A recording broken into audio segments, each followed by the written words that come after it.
Welcome to watching the installation guide of Chasing Mini Carrier. The package contains carrier base, aluminum alloy bend support, aluminum alloy straight support, cable hook, top handle, screws and nuts, wrench, and socket head wrench. First, take out the carrier base, pass the aluminum alloy bend support through the hole of the base, and rotate it 90 degrees. Insert the long screw through the hole, tighten the nuts on the other side. Insert the long screw through the junction of aluminum alloy bend support and the base, and tighten the nuts. Connect aluminum alloy straight support to the aluminum alloy bend support. Insert two short screws through the hole at the joint, tighten the nuts. Put the cable hook into the aluminum alloy support.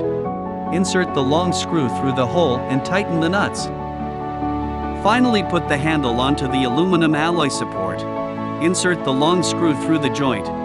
Tighten the nuts. Now you have successfully installed the Chasing Mini Carrier.